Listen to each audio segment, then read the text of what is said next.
when I start, like when I'm talking to clients or talking to potential clients, I don't talk about the nuts and bolts. I don't talk about this is the structure we're going to make. I don't talk much about, hey, we're going to set up this process and this.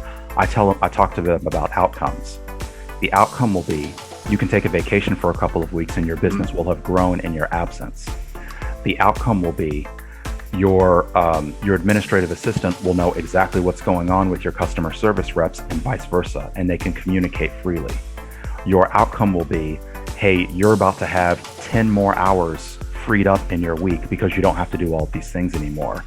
And that's something that I had to learn. That was another thing that I had to learn in the process. It's like, if I can talk to them about the outcome and help them focus on the result, getting there is getting there. That's where our structure can come in. But I want their mind on the outcome. I want their mind on the results.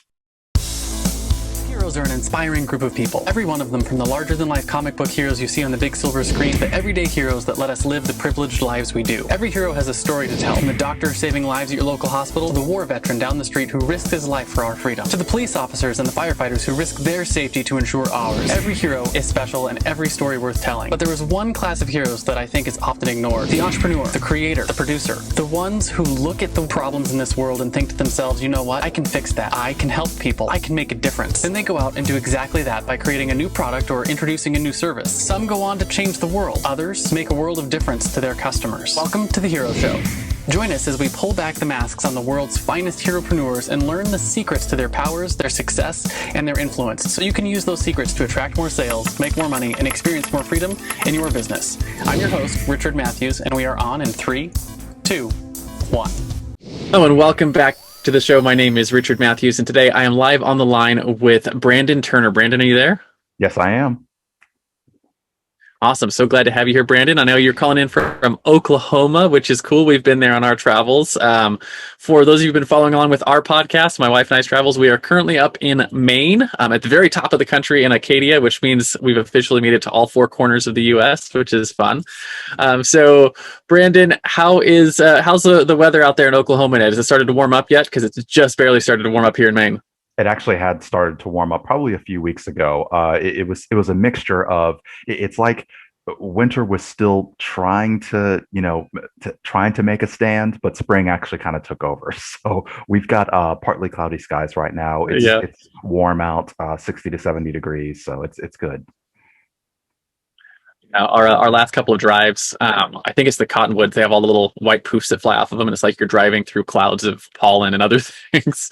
And our red car was green the other day because it was just covered in pollen. So yeah, we're at that point in life, which is, I love spring, I love summer. I'm really looking forward to this summer being actually outdoors a little bit more than last summer with our pandemic. So hopefully we'll get to do a little bit more. Absolutely. So what I want to do real quick, Brandon, is introduce you for our audience who may not know who you are, and then we'll get in and start talking about your story. So Brandon is an IT guy turned entrepreneur, and you own GetSOPs.com, where you make digital procedure manuals for business, which is a little bit of a heartthrob of mine, secretly.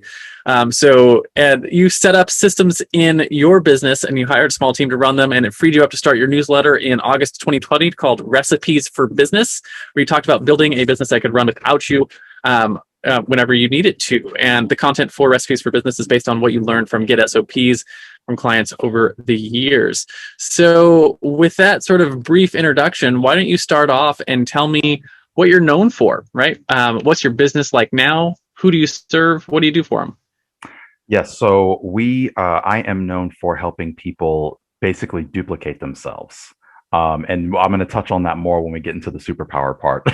But I help people delegate, automate, outsource, and scale what they do in their business, so that they can be their most productive selves, be productive instead of busy, free up extra hours in their week, and generally be able to have a higher quality of life because they have more time to do the things that make them happy, fulfilled, or more productive. So it's entrepreneurs. It's typically business owners, but also business managers. Even if you have a team, a rock star team member or two, we help them delegate what they need to do, help them learn how to maybe outsource or automate something that they do so they can stop wearing so many hats and stop spinning so many plates. And it gives you an opportunity to keep your team members on the same page. There are numerous benefits that come out of it, but that's what we're known for, is helping people delegate, automate, outsource, and scale. Yeah, that's incredible. And I know it's one of the things that I always talk to my clients about is you need to learn how to create systems and then how to document those systems in a scalable, powerful ways, because it's what makes the difference between being if you're familiar with any of the rich dad poor dad stuff, being an S type business owner and a B type business owner, is having those systems and having them well documented. Absolutely. Yes, that's actually part of my story. Rich Dad, Poor Dad in particular, is that specific book is actually what gave me the epiphany, I guess I should call it, that let me know that that there's more than one way to move forward in life. So it was really eye opening. Yeah, same for me. I was like 9 or 10 when my dad gave me that book. Yeah. Changed my whole outlook on the world. And you ever see those Facebook posts for like, what would you if you were doing your childhood dream job, what would you be doing? And it's like, I'm doing it because Yes. as a kid I wanted to be an entrepreneur. Yes. Yeah. So that's where we're at, and I'm pretty excited to get in and talk about your methodology for systems and processes, because it's super cool. But before we get to that, I want to talk a little bit about how you got to be an entrepreneur, right? We talk on this show all the time about your origin story, right? Every good comic book hero has an origin story, and it's the thing that made them into the hero they are today. Or were you born a hero? Were you bit by a radioactive spider that made you want to get into outsourcing and teaching people how to build processes? Or did you start in a job and eventually become an entrepreneur? Basically, where did you come from? How did you get here? So I am actually an only child. I was born and raised in Georgia as an only child, raised by my mother. My mother and father got divorced when I was 8 years old, and my father was in IT, and my mother owned her own business, and her business was a travel agency. Now, this was before the internet, so this is actually when you walked into the office to book your flights, to book your Yeah. travel. You would go into her office and you would meet with her. And at the time, mom had become a single mom, and she would she would bring me to work with her many times. And I would just sit in her sitting area, her lobby area, and I would sit on the floor and I would play with my Ninja Turtle toys. I had this Ninja Turtle blimp. Speaking of superheroes, I had. Did you have the pizza shooter? Yes, I did. Yes. And but I think that my Loved favorite the pizza shooter. oh my gosh, it was just classic, and I just loved playing with the action figures. And my favorite piece was the turtle blimp. For those who might remember that the Ninja Turtles flew around in a blimp. It was really cool. So I had my turtle blimp on the floor while mom is over on the other side of the room working with clients. And this was my first taste of what small business is like from the owner's perspective, because we patronize businesses. Obviously, when I was growing up, you go out to eat, or you go shop for your clothes, or whatever. But this was my first opportunity to see what was happening on the other side of the transaction. But I didn't really Mhm. understand what I was seeing at the time. So what happened when the internet came around is it basically wiped out mom's business, because it just made it inefficient, and nobody was walking into an office to book their travel anymore. So mom had to shut down her travel business, and she ended up getting a regular job again. Fortunately, she had a background in sales, so most of her jobs were sales jobs in various industries. And she was able to take the sales skills that she developed when she had her business. She was able to take into sales jobs. So she always did well financially, but she always wanted to get her business back going. Meanwhile, dad was in IT, so I didn't really understand how to do what mom was doing with both of these influences in my life. Her with dad being in IT and mom being a business owner, I didn't know how to do what mom was doing. So I went into IT myself. Now, while I was in IT, I was studying entrepreneurship because I was bitten by that bug, obviously, at an early age. I studied entrepreneurship. I tried to study other successful people like mom, people why did they start a business? What's it like to run a business? What does it mean? How do you serve people in that capacity? So meanwhile, I went to college to do IT because that was the safe, secure thing. That I chose IT Yeah. because obviously it was a popular growing industry, and I knew that I'd always have a safe and secure job in IT. But there's always that part of me that wanted to be an entrepreneur and start a business and pursue that type of freedom, make your own hours and decide and choose who you're going to serve, all of these things. So as I was studying that and I was doing IT, I made the decision when I was in college that I was going to move to Oklahoma. And the reason that I moved to Oklahoma from Georgia was because this is where my wife is from. I actually met her online back when meeting people online was different. It wasn't It wasn't cool it yet. wasn't cool yet. That's exactly right.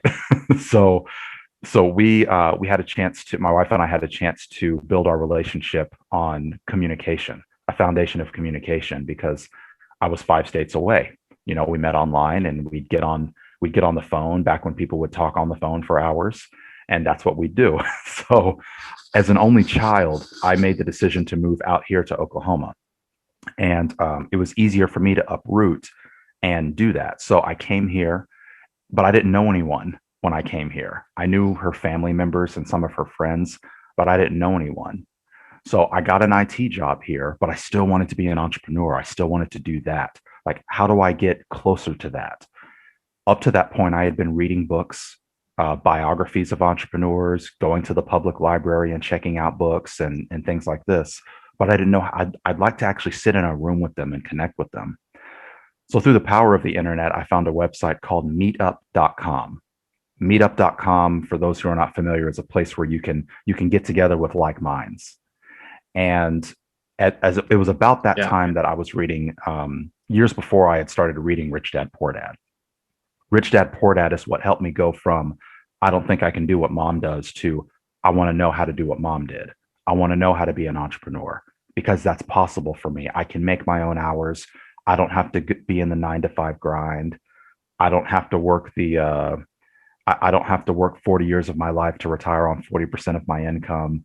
I don't have to worry about those things. I can actually choose my destiny and have financial freedom and have freedom of time. So, armed with Rich Dad Poor Dad, and then getting on this website, this meetup.com, I found a group of entrepreneurs that meet here locally. And I decided to just go. I had never met these people before. They were all strangers to me. But what we had in common was that they were doing what I wanted to do. So I walked into this room and it was a coffee shop actually. I walked up to the table and I said, "Hey, I'm Brandon," and they welcomed me with open arms, had me sit down and introduce myself. "Hey, I'm Brandon. I am interested in entrepreneurship. I want to learn what I want to learn and go from there." And then I just became part of this community all of a sudden, this community of like minds. So now I Yes. had peers and I had guidance about how to get where I wanted to go. And they were filling in the gaps that mom couldn't fill in for me years prior. And I started understanding, piecing together what mom did with those books that I read. And now I'm in the room rubbing elbows with people who were doing what I wanted to do. So I was still doing IT as my full-time job, but Rich Dad Poor Dad inspired me to start a side business. And I worked full time and ran my side business on nights and weekends. Well, one night I realized I had started a pattern, and it's the same pattern that a lot of us start when we get into our businesses. Now, most of us, including me, don't see this pattern until it's too late, or we're trapped inside of it with seemingly no way out. And that pattern was doing everything myself. So in my Yeah. business, I was the sales guy, I was the IT guy, I was the accountant, I was the customer service rep, I was the legal counsel, I was all of these different things. I wasn't just doing what I was good at, I was also having to put on all these extra hats. And nobody prepared me for that when I got into business. And I didn't realize I was wearing too many hats until I realized what little time I had left in my day. And since I have the same 24 hours in a day as everybody else, something had to change. But sacrificing more sleep than I was already sacrificing, was no longer an option. So, meanwhile, at my full time IT job, we had this checklist to track our daily procedures. So I would complete a task, someone would review my task and put their initials on the checklist. Someone else would complete a task. I'd review their task and put my initials on the checklist. A few weeks later, it hit me that I need a checklist in my business, because that way, if I ever want to hire help, they'll know exactly what to do, the way that I do it, and the results will be just the same. A lot like it's kind of like a recipe, So I wrote one of my daily activities. I wrote one of my processes on a sheet of paper, step 1, step 2, step 3. And then through the magic of the internet and Facebook, I hired somebody on Facebook and I sent them that sheet of paper. So a week passes and hours of freed up time.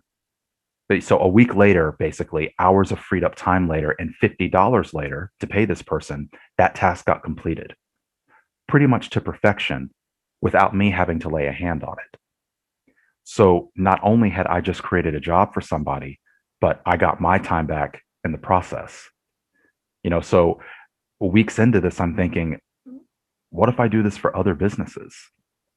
So I started writing operating procedures for other businesses and helping them manage their workflow. And for those not familiar, there are some people that aren't familiar with the term operating procedure. It's a fancy term for recipe, basically. A recipe has ingredients, amounts, and instructions. Well, the same thing is true of what happens in your business. You have ingredients, amounts, and instructions. So I started writing people's recipes for their businesses. And eventually I turned that into a business called getsops.com. I created my own systems and then hired a small team to run the operation in my place, which eventually freed up my time to start the Recipes for Business newsletter in August of 2020, where I teach people to do what I did. And that's how I got here. That's awesome. And I have a similar story with hiring my first employee, whose name is Mark. He's wonderful, and he'll be listening to this, which is why I mention him, because he does the post production or helps with the post production on these podcasts. But I was in a mastermind this a couple of years back now, and one of the other entrepreneurs who was there, after we get up and shared all of our stuff and our procedures and everything we were doing for the last year and what our plans were this next year, he pulls me aside and says, you're your own bottleneck in your business. If you want to grow, the thing you need to do next is you need to hire someone.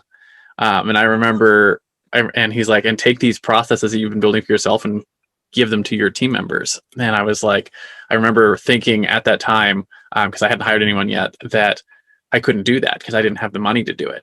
And I was like, I don't have the revenue to afford someone. And he was like, you don't understand. You need to hire someone. He's like, I know you don't get it yet. Just trust me, do it. Hire someone, hand off these things. And I was like, and I remember vacillating over it for like 2 months. And I was like, I just can't do it. I can't afford it. Finally, I bit the bullet and I hired someone full time. Actually, I think I hired him part time for the first month. And then what happened was all of the stuff that needed to get done got done, and I had more time. And like, you realized suddenly, not only did he pay for himself, but it freed up our time. We actually made more money than it cost to hire them. And it was like a light bulb moment for me. And I was like, oh my goodness. Right. Because we got more done in the same amount of time. Because now instead of my 40 hours a week, we had 80 hours a week going towards the same tasks and outputs. So we got a lot more done and we're able to generate more revenue and pay for ourselves. It was like this light bulb moment that, hey, if I have other people and I have recipes and you put those together, you have a B quadrant business, to put it in rich dad terms. Yes, it is. Yes, that's well stated. Absolutely. Oh my gosh, it's such an eye opener, as you saw and as you felt. It's amazing. Yeah, it definitely changed your business. And now my organization is still small. We got, I think, 4 people between myself and our staff. But anyways, it's allowed us to grow a lot because of what we do and having those systems in place. So if you're listening to this and you haven't got to the point where you're starting to get your own SOPs written and put in place and then actually implementing them, it's a huge, huge benefit. So I do want to talk a little bit about your superpowers, which I think will probably tie directly into getting these SOPs written and whatnot. But Yeah. every iconic hero has a superpower, whether that's a fancy flying suit made by a genius intellect, or the ability to call down thunder from the sky, or super strength, or whatever it is. In the real world, heroes have what I call a zone of genius, which is either a skill or a set of skills that you were born with or developed over time that really energize all of your other skills. Right. Right. So it's what sets you apart and what allows you to help your clients come out on top in their journeys. And the way I like to frame it for my guests is, if you look at all the things that you've gotten good at over the years, right, all the skills that you've acquired, there's probably a common thread that sort of ties them all together. And that common thread is where you find your superpower. So with that sort of framing, what do you think your superpower is in your business? In general, I would say it's the ability to duplicate people. So I can give an example. My very first client was a construction company out of New Jersey, and they sent me a video of their contractors working in the field, and they asked me, "Hey, can you write operating procedures or recipes off of a video?" And I said, "I don't see why not." So I put on a headset and I watched their video and listened to their video, and I had this template that I used to write people's recipes. And I was typing up their recipe as I was watching it. So a contractor would do something, they'd lay down a plank or whatever it is, and I type up that part of their process. And then the next thing they do is maybe they would nail the plank down, and then I type that into part of the process. And that gave me the ability to see in action what the actual recipe was. I got to watch them put the ingredients together and mix them together and things like this. And that gave me the ability to, yes, I was writing recipes for people, but I didn't really have a process for that. I was kind of just, every client was different, and I was kind of just kind of, it wasn't quite as organized. But what this gave me was, since I could take a recording of what they're doing, I didn't have to have them explain the process to me. I didn't have to have them re-explain it to me. I didn't have to interview anybody. I didn't have to shout out their team members. I was able to watch this video. If I had a question, I press rewind on the video, and that video gave me all that I needed to actually document what they did, write their recipe, write their procedure. And this gave me the ability to duplicate them with almost seamlessly. And this became my recipe for writing recipes, if you will. So that gave me the ability to say, okay, here's exactly what this person does. Here's how they do it. Here's the order that they do it in. And now you've got this written, in that case, this written recipe that you can hand to anybody. Okay, good. So person A does this in this order. Here's all of it written down. You take this, and now you can go do the same thing.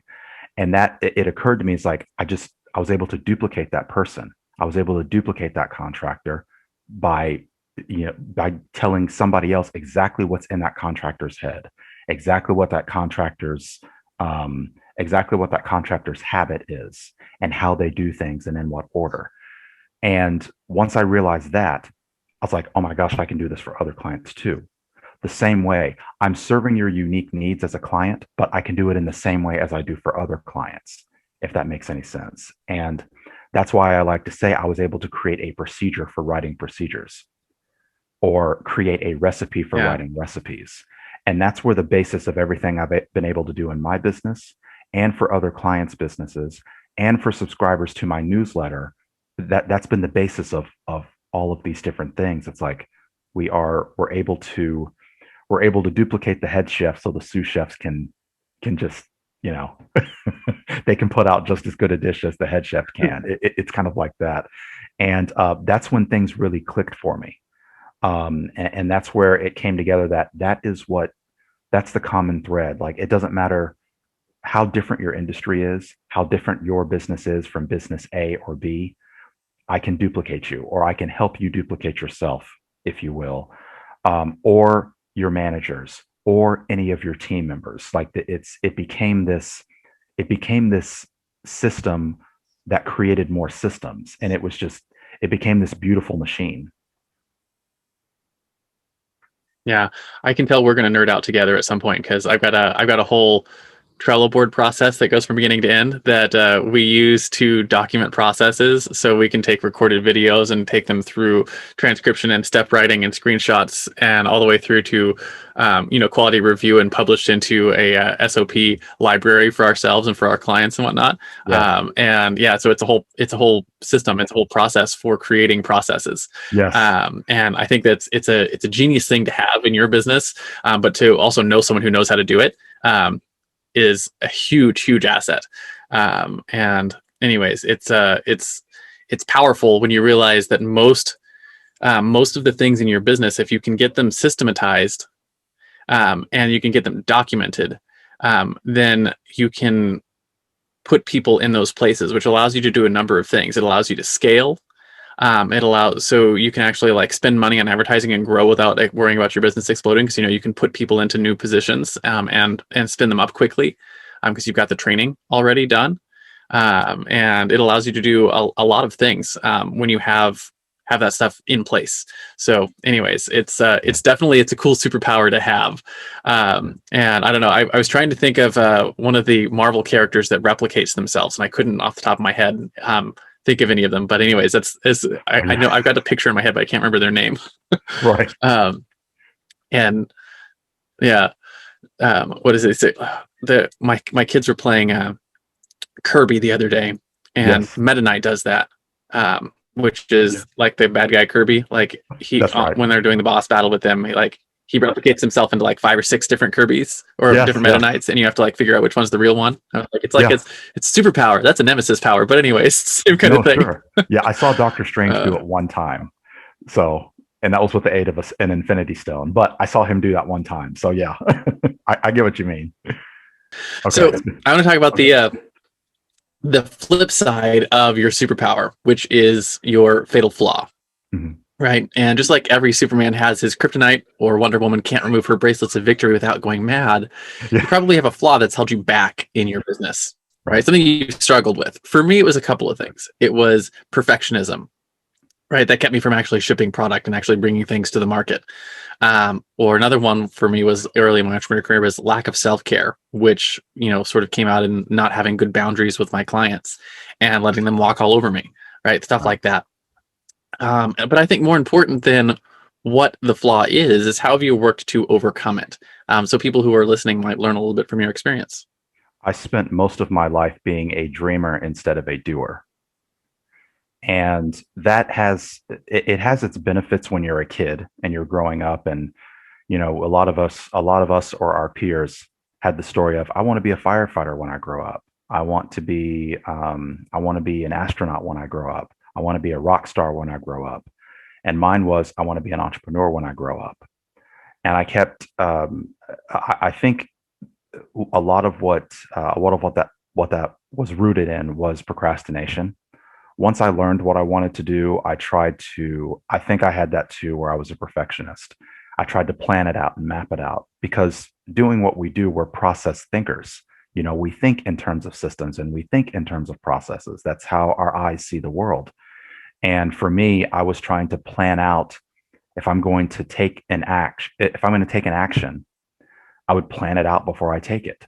What's the outcome going to be? If it doesn't work right, what's going to happen here? How do I prepare for that? I'd be thinking about all of those things. I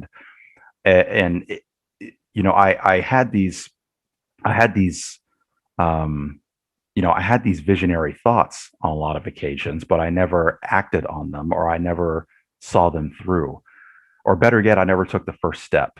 And I think that procrastination cost me years of what would otherwise have been success. I could have gotten a lot of the trials and tribulations that I've been through as an entrepreneur. I could have gone through them sooner, gotten past them sooner. I could have failed faster, learned from those failures faster, and therefore succeeded sooner and been further along. But I didn't. What it took for me to overcome that was, as hard as it is for somebody like me to do, what it took for me to overcome that was to think less, process less, take more action, and then I can sort it out later. I remember a term that a mentor told me about called minimum viable product. You had just given an example of you're a perfectionist, so that kept you from like bringing products to market and actually getting out there. That's what that reminds me of. Like, if you have an idea for something, put it out there, test it, talk to people about it, create a draft of it and show it to people.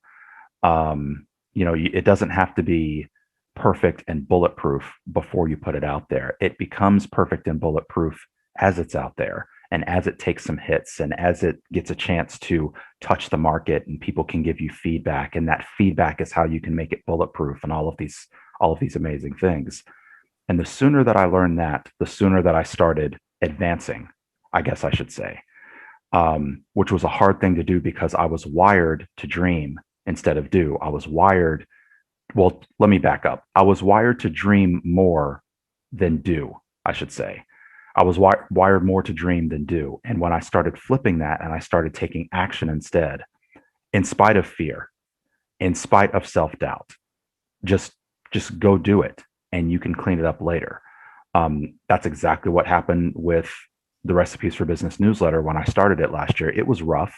I didn't really have an identity behind it. I had to develop that as I went along. And thank goodness I had subscribers that were with me early enough to be patient with me. But it was the same thing with getsops.com. There was no blueprint for that. Nobody had already done it before. So I kind of just had to put it out there and sharpen it as I went. And that was the best lesson for me. Don't wait. It will, if you're a perfectionist, the perfection will come, but you need to take the first step. Don't try to seize the perfection first. It will come after you've taken the necessary steps. So that would be, I call that learning to be a parachute builder. And what I mean by that is jump off the cliff and learn to build a parachute on the way down. Yes.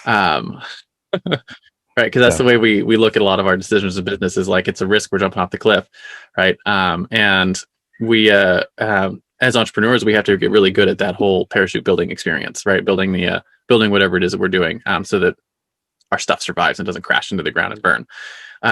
And what's interesting is, I think one of the things you were talking about is like the minimum viable product is, I think, at least for us perfectionists, we get caught up in the idea that our product is an automobile and not like a software program, right? And like the automakers, they like, people's lives are at risk, right? Right. And if they don't have the steering right, and they don't have the onboard computer right, and they don't have all the things right, people die. Right. Chances are, though, that's not your product. That's not your service, right? If you don't do it like 100% accurate the first time that you bring it out, it's not going to, people aren't going to die from it. And so you see that all the time in the software world, where, Apple released their latest iOS, update, and version, 13 just came out. And like within 2 weeks, they released version 13.1 with a bunch of bug fixes. Because, once they got it in front of a bunch of people, they're like, oh, this doesn't work right, fix that. This doesn't work right, fix that, that kind of thing. The overwhelming majority of our products and services fall into that category, and you can iterate and improve as you're going on. And if you're in the space where you're dealing with people's lives, absolutely feel free to be a perfectionist. We appreciate it. But to your point, I think most of the time, your product's never going to be ready for market, right? There is only bringing it to market and finding out what can be improved and what can be iterated upon. Yes, absolutely. Agreed. Yeah. So I want to talk a little bit about your actual business then, and the people that you serve, right? And we call this your common enemy, right? And every superhero has an arch nemesis, and it's a thing that you're constantly fighting against in your world, right? So in the world of business, it takes on a lot of forms, but generally speaking, we put it in the context of your clients, right? So the people that are hiring you to build your SOPs, and it's a mindset or it's a flaw that you're constantly having to fight to overcome so that you can actually get them the result that they hired you for. Sure. Right. And so with that sort of, what do you think your arch nemesis is, the thing that you constantly have to fight against in your world? Oh, wow. I would like to, it is, I don't know that there's one word for it, but I would say uniqueness. No two clients are the same. Even if they're in the same industry.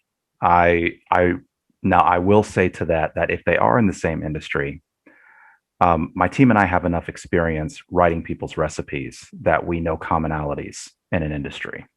We know if client A and client B are in the same industry, they're going to be things about them that are alike.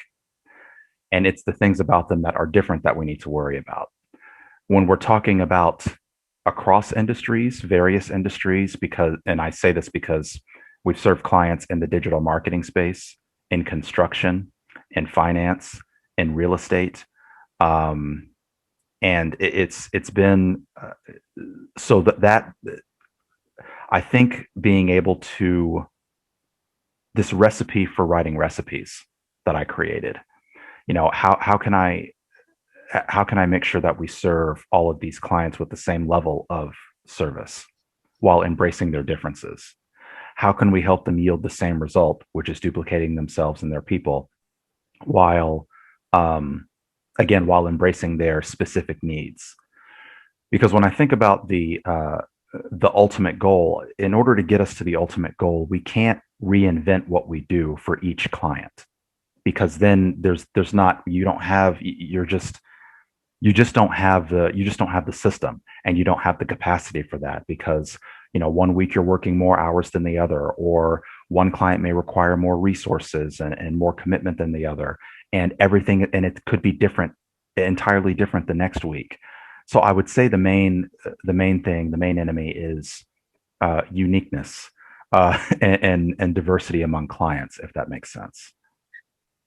Yeah. It reminds me of one of the things that I tell all of my clients. We do a lot of work in the web development space, because we talk about building heroic brands. And one of the things that goes into building heroic brand is having the website for your brand. Yes. And I have a template we use, and the template has the same bits. Like they're always there. There's always going to be a homepage. There's always going to be an about page, right? There's always going to be a blog, and there's always going to be a certain set of things that you cover. And the analogy I always give my clients is it's like a house. Every house you go into has a front door, and they all have walls, and they all have windows, and they all have rooms and a kitchen and bathrooms and a garage, and windows and that kind of stuff. So all that stuff is in every house. And so you have that skeleton of a process, or you have that skeleton of a thing that you do. And what you come in on top of it that's where you bring the uniqueness in on top, right? And you come in and you do your furniture selections and your paint and your art, and your life comes in and makes the house into a home. Yes. And that's the analogy I always give people. It's hey, your website is going to start off looking like everything else, because you have to have the same framework, right? You're going to have navigation, and you're going to have a home page and an about page. It's all going to be there, but we're going to come in on top of it, and we're going to put your style onto it, right? You're going to put your copy and your products and services and your fonts and photography, and that's what makes it yours. Yes. But the structure is always the same. Yes. Anyway, so it's an interesting thing to have to both deal with from a having clients hire you, teaching them that and making sure they understand it, but then also implementing that in reality is making sure that you actually are getting that uniqueness on top of the skeleton, because the skeleton's always there. Yes, absolutely. Well said. Yes. Yeah, it's an interesting thing, because people the problem, I think, is not a lot of people are capable of seeing potential, right? So seeing what something could be, they see what it is now.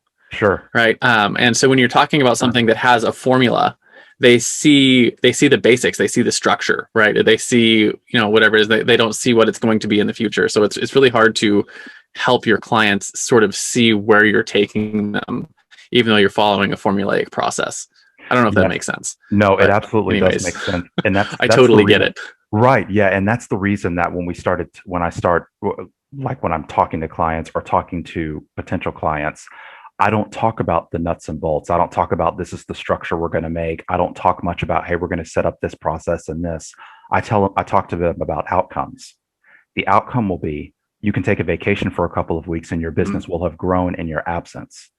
The outcome will be your administrative assistant will know exactly what's going on with your customer service reps and vice versa, and they can communicate freely. Your outcome will be, hey, you're about to have 10 more hours freed up in your week because you don't have to do all of these things anymore. And that's something that I had to learn. That was another thing that I had to learn in the process. Is like, if I can talk to them about the outcome and help them focus on the result, getting there is getting there. That's where our structure can come in. But I want their mind on the outcome. I want their mind on the results. Yeah. Yeah. I always talk about living life in the promised land. Right. Yes. So you have to sell life in the promised land, even though they got to cross the crocodile infested river to get there. Yeah. You don't want to talk about that. They Yes. want to talk about life in the promised land afterwards. Yes, absolutely. Yes. Uh, so if your common enemy is the thing you fight against, then your driving force is what you fight for, right? So just like Spider-Man fights to save New York, or Batman fights to save Gotham, or Google fights to index and categorize all the world's information, what is it that you fight for at Get SOPs? What's your mission, so to speak? To help people build scalable businesses that create jobs and give them their time back. That's the mission. I like it. It is. That's super simple, and I love the particularly the scalable part. Really makes me happy, because I know a lot of the businesses that I work with, and people that I run into on a regular basis, the struggle they have with their business is that it takes everything from them. Right, and that's not the reason we become entrepreneurs. Right, we become entrepreneurs because we have a value we want to give to the world, and we want to have the freedom that goes along with bringing that. And if you don't learn how to build that scalable portion of your business, you don't get either of those things. You're not really scaling the value you can give to the world, and your business is taking everything from you. It's taking your time, and it's taking your money, and that kind of stuff. And I really love just what you're doing for businesses is really, you're helping shape them into, value engines, essentially, that run with, that can run on their own. Right. That's the goal. That's because that's what I wanted for myself. And that's what I saw that mom had. And I was like, we can't be the only ones who want this. And come to find out, that's what we all want in entrepreneurship. Yeah. That's what we all want. Like, we have something we want to do to help the world, and we want that to help us. We want to get compensated well for it. Yeah. And when you raise both of those, like raising both of those up at the same time, it requires systems and processes. Yes. Which is sort of why I've become obsessed with them, and why you build a business around it. So it's very cool. So I want to talk a little bit about how you do some of this stuff. Sure. Right. So we call this your hero's tool belt, and it's the practical portion of our show. And just like every superhero has their tool belt with awesome gadgets like batarangs or web slingers or laser eyes. Yes. I talk about the top 1 or 2 tools that you couldn't live without in your business to do what you do. Right? Could be anything from your notepad to your calendar to your marketing tools, something you use for your actual product delivery, something that you think is essential to getting your job done, to actually building the SOPs you build for your clients. This is centered around product delivery, actually. So it's 2 tools. One is our website, and then the second tool is what we call our online portal. So here's how this works. First of all, with our website explains who we serve and what we do for them, and it also allows clients to order our service as well. So they can order right there on the website after they've watched my story and how we started the business. They can see everything that we do. They can see our past work. They can see samples of our work. They can see the sequence in which we do the work. Plus, they can watch a short video which explains the onboarding process. And this process has actually, that video, I should say, it's actually allowed us to teach clients to self-onboard, which has worked amazing wonders for the business. So our website is one of those essential tools. The second essential tool is what we call our client portal. It's this online portal where people can submit any resources or documentation that we need to make their recipes, to do their processes for them. They log into this portal, it's password protected, and then they submit anything that we need. We log into the portal, pull that information down, and then make their stuff, make their documentation, make their digital checklists, make their digital procedure manuals, and then upload them back into that portal. So now the clients just go back into that portal, download at their leisure, and they're on their way, if that makes sense. Awesome. What do you use for the portal? Like, what software? It's called Process Street. Process Street. Process Street, Nice. for those unfamiliar, is workflow management software. And allows you to create digital checklists. We use it inside of getsops.com as well as on behalf of clients, if that makes sense. Yeah, we use Trello for our processes, and we do something really interesting that I found really useful. So maybe this is helpful for you and when you're building processes, but because Trello is project management, right? So you take a task from to do to done inside of Trello, and each workflow that you have has several processes, and those processes generally will have the checklists that go along with them. Yes. And so the checklist is generally, it's like the process you've written out, right? So it's got the step-by-step, like here's the stuff that needs to get done. And what we'll do is, as a task moves from one place to the next, which is generally whoever's in charge of accomplishing that thing in Trello, the checklist will pop up. And instead of just having the actual checklist of like, step one, do this, step two, do this, it's got the links to the SOPs for those things. And so what that does is it does a couple of things for people. Is it allows your project management to also be your personnel training. Yes. So you can take someone brand new and you could say, here is the task you need to do, and you assign it to them. And the act of assigning to them also trains them how to do it. And because they're just links, it also gets out of the way when someone gets familiar with the process. Yes. Right. So as it becomes a second nature process to them, they don't have to click the links and go and look at it. But if they need to, it's always there.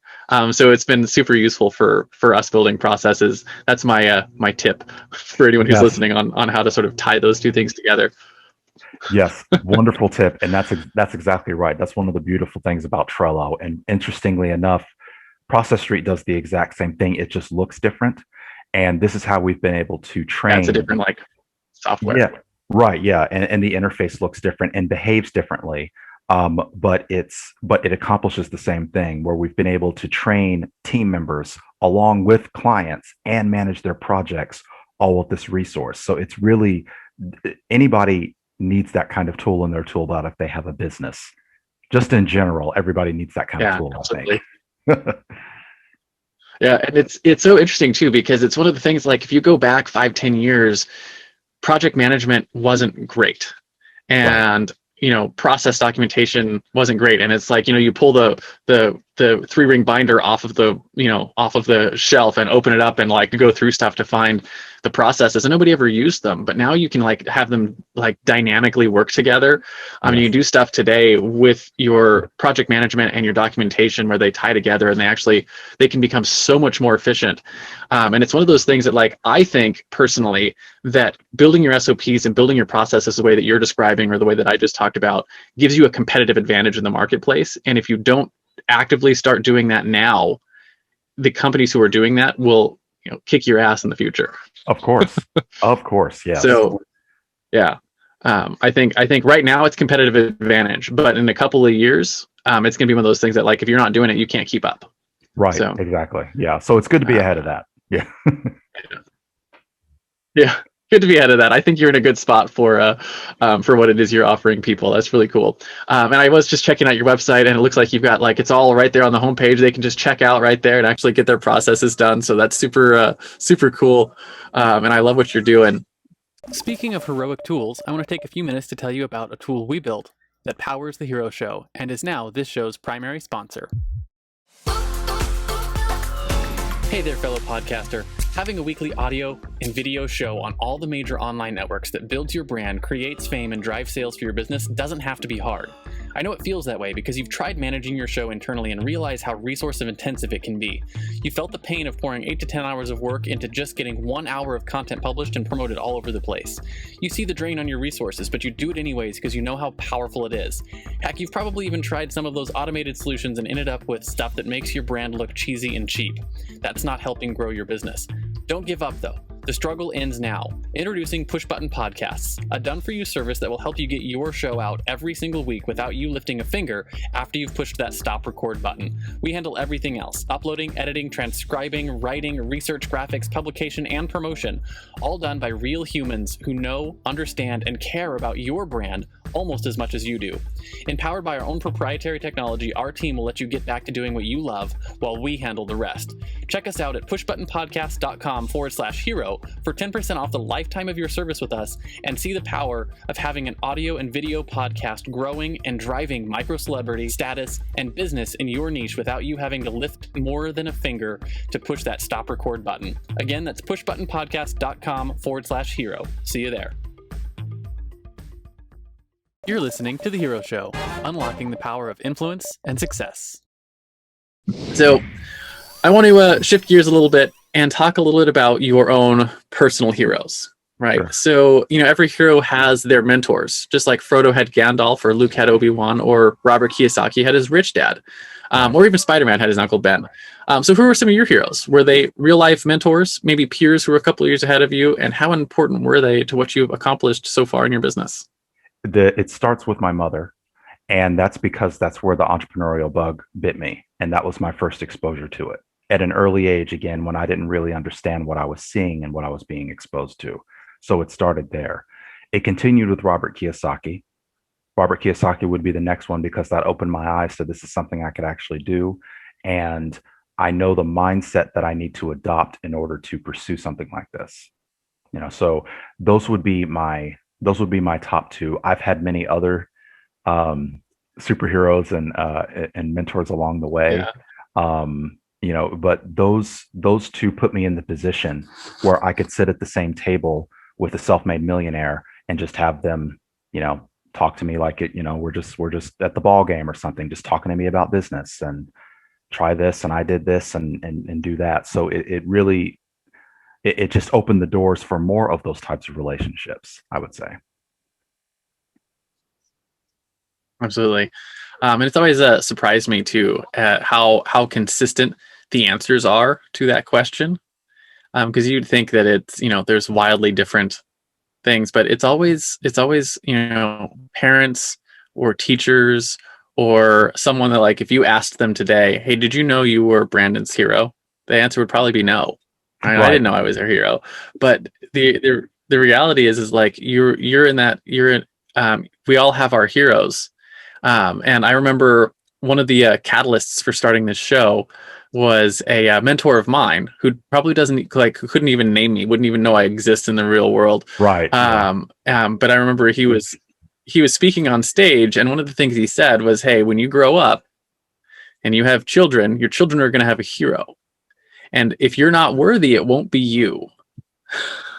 Wow. And I remember thinking to myself, I need to be the kind of person who's worthy of being a hero. Right. And so it's just that. And so one of the things that surprised me about how consistent those answers are on this show is how everyone has people in their lives that are heroes to them. And they're heroes without having sought out the being a hero, right? They just have that responsibility, so to speak. And so it's always just like a simple reminder for me that, hey, you should always act in that way, act in a way that you're worthy of the influence you have on someone else's life. Right. Yeah, that's always true. And that's how it works out. They're not setting out to be our heroes. It just so happens. Just so happens. It just so happens. Yeah. Super cool. So I want to talk a little bit about your guiding principles then. Right. So one of the things that makes heroes heroic is that they live by a code. For instance, Jack never kills his enemies. He only ever puts them in Arkham Asylum. So as we wrap up the interview, I want to talk about the top 1 or 2 principles you use regularly in your life. Maybe something you wish you knew when you first started out on your own hero's journey. Oh man, those are good ones. Okay, I'm going to narrow this down. One of the first ones that I would say, it's actually rooted in everything that I do in business. It's that my goal is not to get everything done, but to have less to do. Not to get everything done, but to have less to do. I like that. And then the other one is to it's to dream less and do more. That's the other one for me in particular, and I say that out loud for myself in particular, because still to this day I have to remind myself that the dream will materialize faster if I take the steps toward it. Instead of planning the steps, take the steps. So that. Those are my two. I really like both of those. So dream less, do more. And so the first one was have less to do, right? Yeah, don't try to get everything done, but instead have less to do. So talk to me a little bit more about that. How does that practically play itself out in your business? Just because I think that's brilliant. There was a principle that I learned from a book, and this book is called The One Thing. It's written by Gary Keller and Jay Papasan. Gary Keller is the co-founder of Keller Williams Realty. So one of the principles of The One Thing, it forces you to ask this question: what is the one thing I can do such that by doing it, everything else becomes easier or unnecessary? What is the one thing I can do such that by doing it, everything else becomes easier or unnecessary? Now, you ask this question in any area of your life, depending on what you're challenged with at the moment. This could be in your relationships. This could be in your business. This could be with your finances. This could be with your spiritual life. It could be any number of things. As an example, for me and my business, I would ask, what's the one thing I can do in my business so that I no longer have to spend weeks shadowing people and have to drive around town to go to their offices and have to pick up a check and drive to the bank and also have to hold their hand through the onboarding process? What's the one thing that I can do that will make all of those other things easier or unnecessary? What's the one thing that I can do in my marriage that will make every other aspect of my relationship with my spouse easier and lighter and better and take it to a new level? What's the one thing that I can do to strengthen my relationship with God or the universe, whatever it is you believe in? That I had to focus on that question, and I had to stop myself in so many cases and ask myself that question: what is my one thing? What is my one thing? Well, what that leads to is you end up clearing some stuff off of your plate that you thought was urgent, but maybe wasn't. You thought was important, but maybe wasn't. Maybe you can delegate some of that stuff. Maybe you can get rid of some of that stuff, depending on what area of life you're dealing with. And that's why that became one of my guiding principles. It's like, I don't want to get everything done now. I don't want to have to address all of these different things all at once. And then, oh my gosh, if I drop one of these plates that I'm spinning, let me go put this plate. Let me make sure that I don't have to be scatterbrained. It doesn't have to be chaos. I can focus on the one thing that will eliminate the need to spin the other plates, or make the plates lighter, or make it so that instead of spinning 7 plates, I'm spinning 3 or 2 or something like that. So it really helps you focus on that. It really helps you hone in on the one thing. That's why they called it The One Thing. And it's one of those ask better questions, get better answers kind of things. Yes, absolutely. It sure is. Yeah. So just to repeat for you guys didn't hear it, don't strive to get everything done. Strive instead to have less to do. Which yes. I really like that. I wrote that down. I'm going to stick that up somewhere just because that's really good. So that is essentially a wrap on our interview. But I do finish every interview with a simple challenge I call the Heroes Challenge. Sure. And it's a little selfish thing I do at the end of all of our episodes that hopefully get me access to stories I wouldn't find otherwise, because not everyone's out looking to be on podcasts, right? You're out on Podit, you're looking for stuff, but not everyone is. So the question is simple. Do you have someone in your life or in your network that you think has a cool entrepreneurial story? Who are they? First names are fine. And why do you think they should come on our show and share their story? The first person that comes to mind for you. His name is Steve Fredland. Steve Fredland he has many businesses, but he's the founder of what's called the Small Business Community. Steve Fredland of the Small Business Community. Last name is Fredlund. And Steve created the Small Business Community because he believes that strengthening and elevating small businesses will help strengthen and elevate small towns in cities and revitalize Absolutely. growth and the economy from the ground up. And it's not just the fact that, of course, small businesses are responsible for the employment of so many Americans, but it's also because it allows small businesses are where we have our memories for where we went shopping and where we buy our groceries and where we buy, and maybe going to the comic book store or maybe going out to a nice local restaurant. Those are small businesses. The whole shop small movement. Or the small business Saturday or whatever it may be. That's what the small business community was created to do. And the great thing about it is that the small business community is national.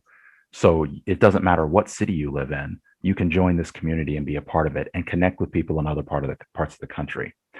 Steve also happens to be he also happens to be a successful business consultant, a speaker, a coach, successful entrepreneur himself. So Steve Fredlund would be the one. Yeah, awesome. So we'll reach out and see if we can get an introduction to him, and maybe we can get him onto the show. Maybe not, but we'll try either way. Yeah, that'd be awesome. So in comic books, there's always the crowd of people at the end of the story that are clapping and cheering for the acts of heroism.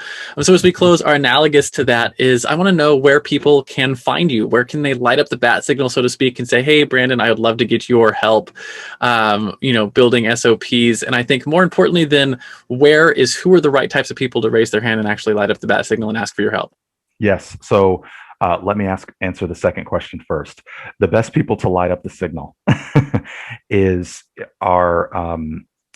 you have a business, you may have a team, maybe you've been in business for a couple of years, and you may have a team, could be a small team of 2 or 3. It could be a team up to 15 or more, but you're not on the same page. Nobody knows the recipes. Or some people have the recipes in their heads and they don't know how to share it with others, or they refuse to share it with others. You have a lot of bottlenecks in your business as a result of this, and you need to remove these bottlenecks in order to free you all up, scale. You need to be able to delegate. You need everybody to be able to get on the same page. So those would be the ideal people. You're wearing too many hats. Whether you're an owner, manager, or team, or a rock star team member, you're just wearing too many hats, and the communication is not flowing the way that it should, which means you guys can't move to the next level. I would ask that you visit recipesforbusiness.com. At recipesforbusiness.com, you can sign up for free, and you will get my weekly newsletter, which talks about how to delegate, automate, outsource, and scale what you do, no matter who you are in the business. And in addition to getting the weekly newsletter, you get access to me. The newsletter contains success stories, interviews with fellow subscribers, curated content, original content, tools and resources that you can use in your business. We also give you recipes that you can just download and implement in your business. You'll get some of those as well. And you can also connect with me on social media. When you go to recipesforbusiness.com, you can scroll to the bottom and connect with me on Facebook, LinkedIn, YouTube. But recipesforbusiness.com. Awesome. Thank you so much for coming on and sharing your story with us today, Brandon. It is an excellent talking with you. And if you are in that space and you are looking to be able to duplicate and scale yourself, definitely reach out to Brandon and get SOPs, because you can tell he's got a passion for this and knows what he's doing. And I can tell you personally, from growing my own business and helping my clients do this, that it's a huge step up, and you don't realize what you're missing out by not having your standard operating procedures documented and put together in actual usable checklists for your business. It'll make you more profitable. It'll make you more competitive. And it'll give you, like you said earlier, more time to go on vacation and come back to a bigger, better business. So Brandon, thank you so much for coming on today and sharing your story. Do you have any final words of wisdom for our audience before I hit this stop record button? Yes. Make the decision whether you want to own a job or own a business. A job, owning a job, of course, you make your own hours, and you have your business where you can make your own hours and do your own thing. But if you're doing everything yourself, or you have a couple of people that are running the whole business, you won't be able to get unstuck from the business. The difference between owning a job and owning a business is run by systems, and systems are run by people. So I challenge, please make the decision whether you want to own a job or own a business. Absolutely. I can feel that. It's one of the reasons why I can travel with my family and kids, is because we made that decision to start shifting the job that I owned into a business and grow systems and grow people. And so we can travel and explore and do a lot of the things that we do because we've made that decision ourselves. And I absolutely second that, make that decision. Again, thank you so much for coming on today, Brandon. Really appreciate it. Thank you so much, Richard. And thank you guys for listening. Appreciate you all.